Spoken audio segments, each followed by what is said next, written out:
Psalm 78. My people, hear my teaching. Listen to the words of my mouth.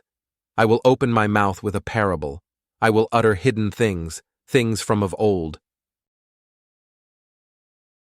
Things we have heard and known, things our ancestors have told us. We will not hide them from their descendants. We will tell the next generation the praiseworthy deeds of the Lord, His power, and the wonders He has done.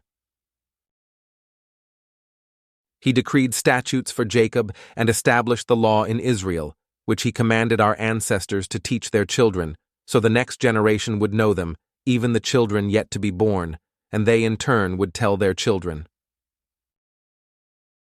Then they would put their trust in God and would not forget His deeds, but would keep His commands. They would not be like their ancestors, a stubborn and rebellious generation, whose hearts were not loyal to God, whose spirits were not faithful to Him. The men of Ephraim, though armed with bows, turned back on the day of battle. They did not keep God's covenant and refused to live by His law. They forgot what He had done, the wonders He had shown them. He did miracles in the sight of their ancestors in the land of Egypt, in the region of Zoan. He divided the sea and led them through. He made the water stand up like a wall. He guided them with the cloud by day and with light from the fire all night. He split the rocks in the wilderness and gave them water as abundant as the seas. He brought streams out of a rocky crag and made water flow down like rivers. But they continued to sin against Him, rebelling in the wilderness against the Most High. They willfully put God to the test by demanding the food they craved. They spoke against God. They said, "Can God really spread a table in the wilderness?" True, He struck the rock, and water gushed out, streams flowed abundantly, but can He also give us bread? Can He supply meat for His people? When the Lord heard them, He was furious. His fire broke out against Jacob, and His wrath rose against Israel, for they did not believe in God or trust in His deliverance. Yet He gave a command to the skies above and opened the doors of the heavens. He rained down manna for the people to eat. He gave them the grain of heaven. Human beings ate the bread of angels. He sent them all the food they could eat. He let loose the east wind from the heavens, and by His power made the south wind blow. He rained meat down on them like dust, birds like sand on the seashore. He made them come down inside their camp, all around their tents. They ate till they were gorged. He had given them what they craved. But before they turned from what they craved, even while the food was still in their mouths, God's anger rose against them. He put to death the sturdiest among them, cutting down the young men of Israel. In spite of all this, they kept on sinning.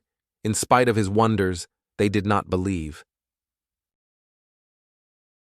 So He ended their days in futility and their years in terror. Whenever God slew them, they would seek Him. They eagerly turned to Him again. They remembered that God was their rock, that God Most High was their Redeemer. But then they would flatter Him with their mouths, lying to Him with their tongues. Their hearts were not loyal to Him. They were not faithful to His covenant.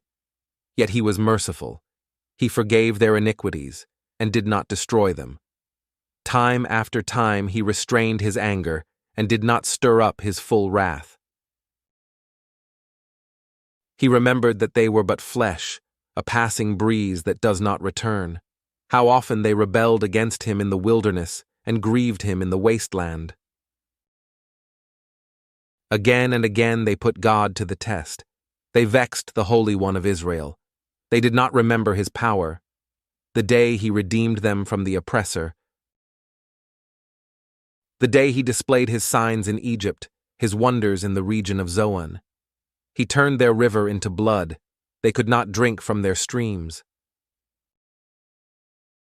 He sent swarms of flies that devoured them and frogs that devastated them. He gave their crops to the grasshopper, their produce to the locust. He destroyed their vines with hail, and their sycamore figs with sleet.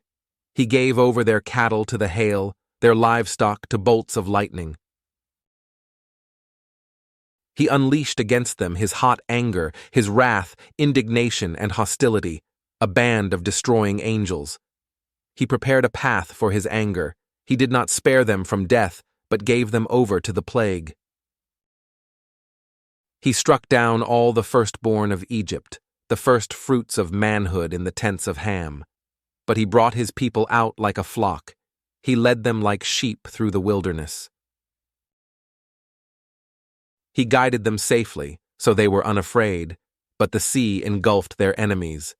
And so he brought them to the border of his holy land, to the hill country his right hand had taken. He drove out nations before them and allotted their lands to them as an inheritance. He settled the tribes of Israel in their homes. But they put God to the test and rebelled against the Most High. They did not keep his statutes. Like their ancestors, they were disloyal and faithless, as unreliable as a faulty bow. They angered him with their high places. They aroused his jealousy with their idols. When God heard them, he was furious. He rejected Israel completely. He abandoned the tabernacle of Shiloh, the tent he had set up among humans. He sent the ark of his might into captivity, his splendor into the hands of the enemy.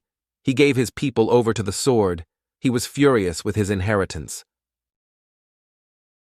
Fire consumed their young men, and their young women had no wedding songs.